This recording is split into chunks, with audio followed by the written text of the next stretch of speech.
People often claim that medieval teeth were disgusting, rotten, and falling apart. That is the story most of us grow up hearing. But is it really accurate? Before judging the past, it helps to understand how people actually cared for their teeth. Let us start with how they cleaned them without a toothbrush. Instead of modern tools, medieval people used what nature provided, and their methods worked far better than we might expect. The most common dental instrument was the simple twig. People looked for branches from trees such as willow, hazel, and elder, which naturally split into soft fibers when chewed. These frayed ends turned into an effective brush that scraped away food and plaque. Medieval dental care was basically people chewing sticks with purpose, making them the original eco-friendly dental enthusiasts. These were not random sticks either. Different cultures selected specific trees for their natural antibacterial properties. The neem tree, for example, contains compounds that kill the bacteria responsible for tooth decay and gum disease. Old dental texts from the 10th century even recommended certain woods for cleaning teeth, proving that this was a practiced science, not guesswork. The miswak, a twig from the Salvadora persica tree, has been used for thousands of years in many parts of the world. Studies have shown that using miswak regularly is as effective as a modern toothbrush for removing plaque. This twig contains natural fluoride, silica, and resins that help polish and protect teeth while cleaning. The beauty of these natural tools was their simplicity. People did not need to buy anything. Everything they needed for dental care grew freely in the wild. Communities developed local traditions about which trees made the best brushes, passing that knowledge from one generation to another. In many villages, knowing how to choose the right cleaning twig was part of basic education. These natural brushes also offered one more benefit that even modern dentists value. They improved gum health. The chewing and rubbing motions boosted circulation in the gums, helping to keep them firm and strong. That is something even many people with modern electric toothbrushes miss out on today. To clean between teeth, medieval people used simple materials like horsehair, pig bristles, or fine plant fibers as natural floss.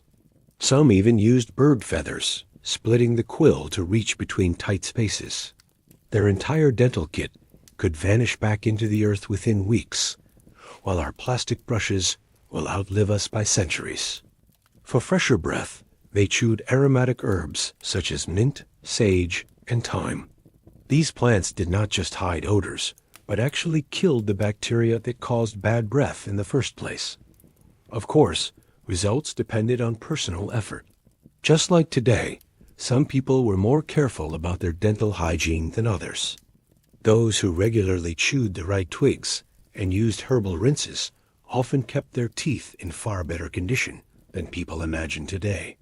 One old medical text even advised chewing until the gums bled slightly, claiming that it strengthened them.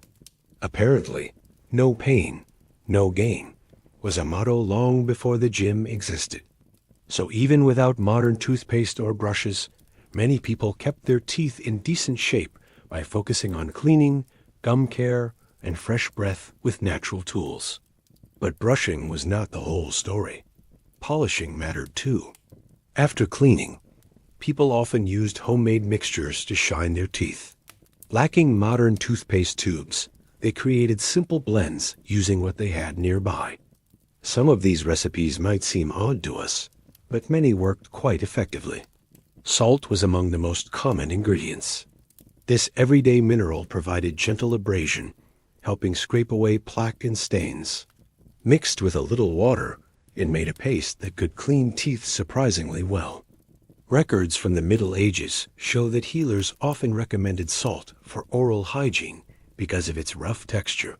Medieval people were essentially brushing with what we sprinkle on fries today, except theirs came without fast food packaging or soda.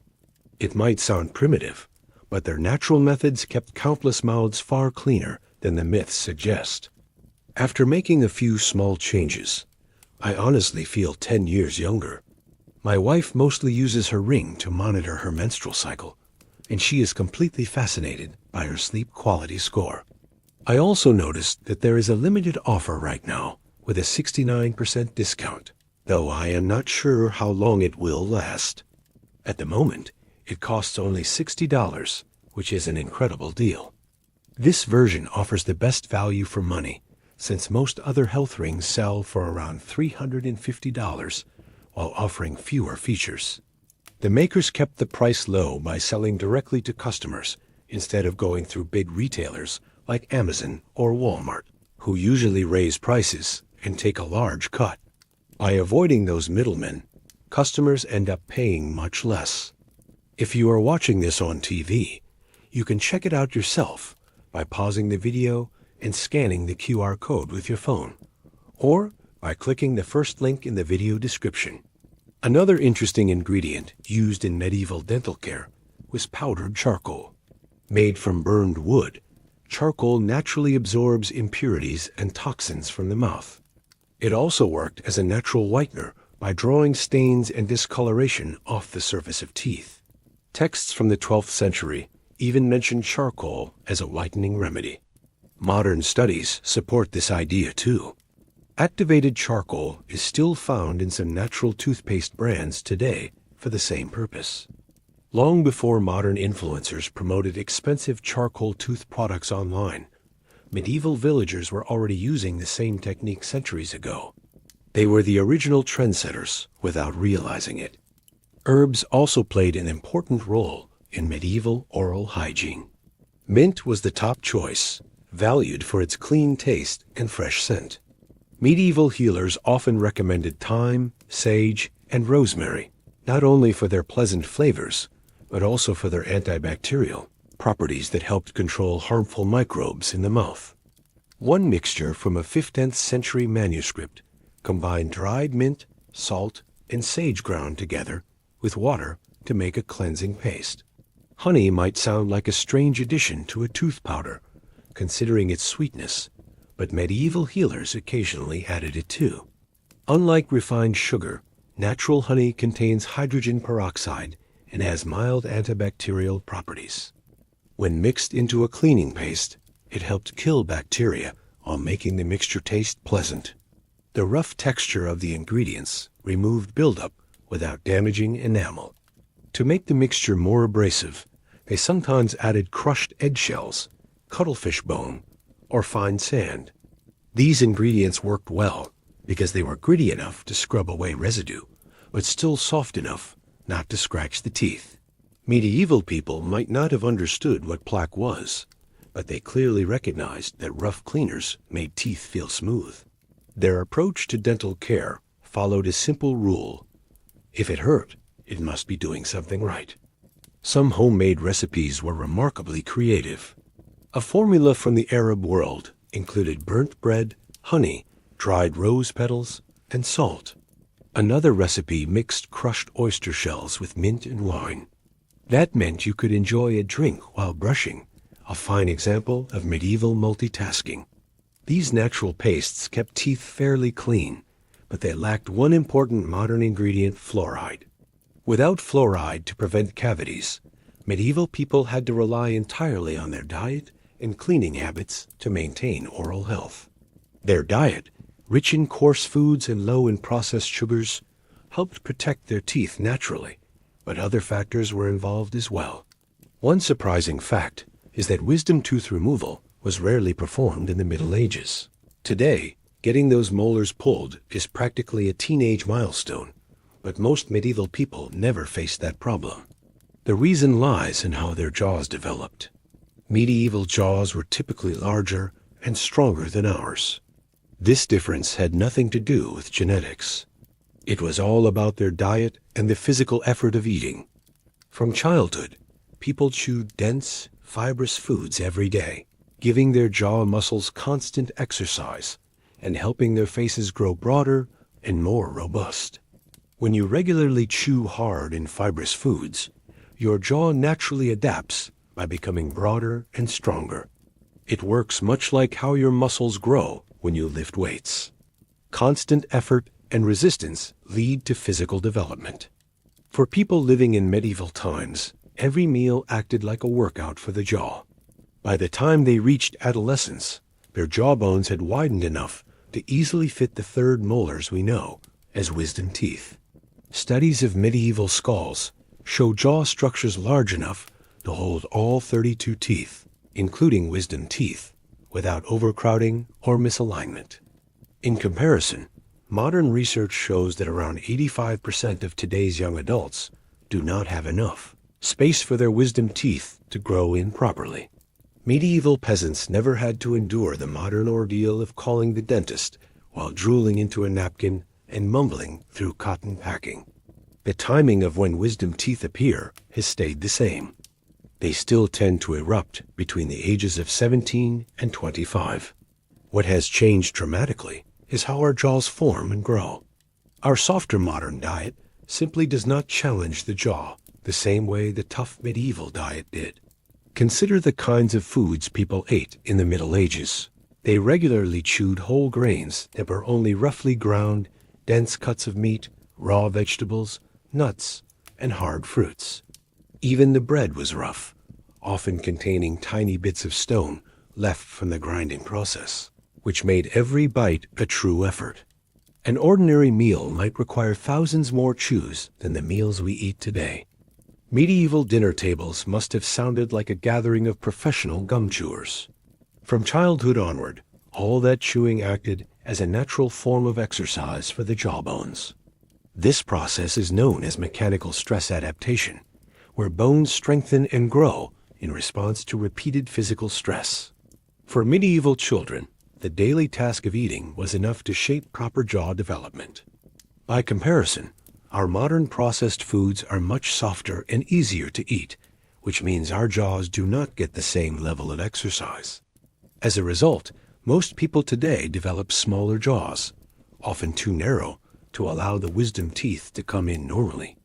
A large study that examined more than 5,000 human skulls from different eras found a direct connection between diet texture and jaw size. As diets became softer through the centuries, average jaw size declined, and the number of impacted wisdom teeth increased. So while medieval people endured many health issues we no longer face, they had one clear advantage over us. They almost never needed to have their wisdom teeth pulled.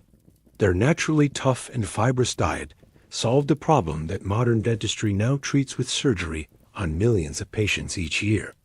This link between chewing and bone growth is only part of the story. The foods that medieval people ate had a huge influence on their dental health overall. Their diet was completely different from ours, and those differences played a major role in keeping their teeth in decent shape. The most obvious contrast is in sugar consumption. In the Middle Ages, sugar was considered a rare luxury reserved for the very rich. Ordinary villagers might go their entire lives without tasting refined sugar at all. Honey served as the main sweetener, and even that was used carefully because it was valuable. Now compare that to modern diets, where the average person in the United States consumes around 70 pounds of added sugar each year. That is roughly the size of a 10-year-old child made entirely of sugar.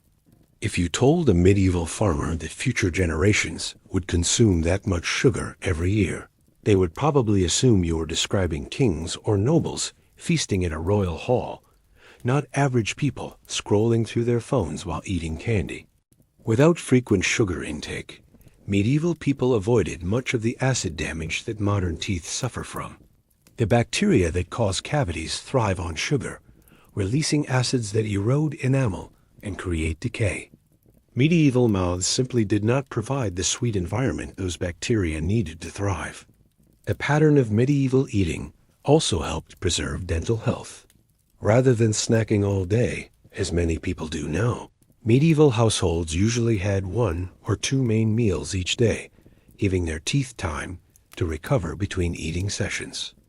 This restricted eating schedule gave their saliva a chance to neutralize acids and repair small amounts of enamel damage between meals. Today, most of us snack constantly, never allowing our teeth to rest from the steady assault of acids. The kinds of foods medieval people ate also worked as natural toothbrushes. Fibrous vegetables, coarse grains, and tough cuts of meat required a lot of chewing, which boosted saliva flow. Saliva is the body's natural defense against cavities. It contains minerals that help rebuild enamel and enzymes that fight harmful bacteria. One fascinating study of medieval skeletons from a Swedish burial site revealed that only around 20% of teeth showed signs of cavities, despite the absence of modern dental care. Compare that with today, where about 92% of adults have experienced at least one cavity in their permanent teeth. Medieval people were essentially enrolled in a lifelong dental plan based on no sugar and plenty of chewing. The modern equivalent would be brushing after every meal while refusing every dessert, which sounds about as cheerful as a medieval Monday. Even the bread of the time was entirely different. Modern white bread is made with refined flour that turns into simple sugars almost instantly once it hits your saliva. Medieval bread, by contrast, was coarse, dense, and made from whole grains. It broke down more slowly and demanded more chewing, both of which benefited dental health. Water was the drink of choice for most people, not sweet sodas or fruit juices. While ale and wine were common, they lacked the sugary flavorings added to many modern beverages. Even the richest nobles could not imagine the variety of sugar-filled drinks that people enjoy today. While their diets protected them from tooth decay, other factors in medieval life could still wreak havoc on their mouths. Even with low sugar advantages, they were not walking around with perfect teeth. Their dental troubles simply came from different sources. The biggest enemy of medieval teeth? The food itself, though not because of sweetness. Medieval bread often contained tiny bits of stone or grit left from the milling process. Grains were crushed between stone mills, and small fragments inevitably mixed into the flour. Every bite of bread meant grinding these rough particles, slowly wearing down enamel over the years. Evidence of this wear is clearly visible in archaeological remains. Studies of skulls from the era revealed distinctive patterns of abrasion, where the chewing surfaces appear unnaturally flat. By the time people reached 40, their teeth were often ground down so much that nerves were exposed, causing unbearable pain. The most common medieval dental treatment was probably shouting into a pillow. Hard foods added more risks. Shell-covered nuts, dried meats, and unsoaked grains could easily fracture a tooth. In a time without real dental care, a cracked tooth often meant losing it entirely. Fragments of teeth uncovered at medieval sites show clean breaks rather than decay-related damage. Teeth also doubled as tools. People used them for jobs we would find shocking today. They gripped leather with their teeth while working it, held needles or pins while sewing, and cracked nuts with their jaws. All of these could chip or break teeth. Women often show heavier wear on their front teeth, possibly from using them in textile work. A medieval job listing might have proudly featured strong teeth as a skill, right beside surviving the plague and solid jousting ability. Certain jobs also left their mark on teeth. Tailors and seamstresses often had small grooves on their front teeth from holding pins. Archers show wear patterns from pulling bowstrings. Leather workers' teeth show scratches from gripping straps while cutting or shaping them. In medieval life, your teeth were as much a tool as your hands. Without modern dentistry, infections were a constant danger. When a tooth became damaged or decayed, there were few effective treatments. Some teeth were pulled out, often by the village barber rather than a trained dentist. Others were left to rot and abscess, sometimes leading to serious infections that could spread throughout the body. Studies of medieval graves show that roughly 8% of skulls display signs of dental abscesses, painful infections filled with pus that formed at the roots of teeth. In serious cases, these infections could spread into the bloodstream or brain, sometimes leading to death. Tooth problems in the Middle Ages were not just uncomfortable, they could be fatal. Available treatments were few and rarely worked. Common remedies included applying herbal mixtures to the cheek, chewing on pain-relieving herbs such as cloves, or pressing a heated piece of metal against the sore tooth. None of these methods treated the true cause of the infection.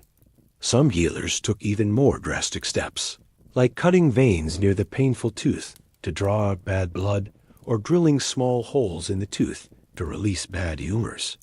These methods probably caused more suffering than relief. One interesting discovery is that dental problems often differed according to social class. Wealthy people tended to have more cavities than peasants, likely because they enjoyed refined foods and sugary treats that poor villagers could not afford. Meanwhile, commoners suffered more from broken teeth and wear caused by physical labor. Neither group had a healthy smile by modern standards. While medieval mouths were not filled with cavities the way many are today, they faced different troubles that were equally damaging. The main issue was not decay, but constant wear, cracking, and the total lack of proper treatment. Besides food and work habits, another surprising factor influenced dental health in the Middle Ages: water quality. People relied on water from wells, rivers, and springs. These sources were fresh and natural, without the pollutants or chemicals found in much of today's treated tap water. Surprisingly, this untreated water sometimes helped protect their teeth. Depending on the location, well water often contained minerals such as calcium, magnesium, and natural fluoride, all of which strengthened tooth enamel. These minerals gave medieval people an unexpected advantage for dental health. Researchers studying medieval teeth have found that people who lived in regions with naturally fluoridated water showed far fewer cavities than those from areas lacking fluoride.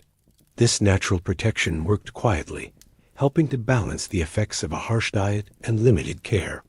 In a sense, medieval people received free fluoride treatment from the environment itself. Their version of a water system was simply a wooden bucket dropped into a deep well, not a modern plant filled with pipes and filters. Nature was doing the job on its own. Rivers and streams also played an important role. Flowing over rock and soil, they picked up valuable minerals. When people drank directly from them or used them for cooking, they absorbed these mineral benefits. Calcium and phosphorus in particular were common in natural water and helped strengthen teeth from within. In drier regions, people often collected rainwater for drinking. Rainwater is naturally soft and has a neutral pH, which means it does not wear away enamel or add acidity the way many modern drinks do. Stored in wooden barrels or stone containers, rainwater offered a clean and gentle drinking source that did not damage teeth. The absence of modern additives in medieval water might have been another hidden benefit.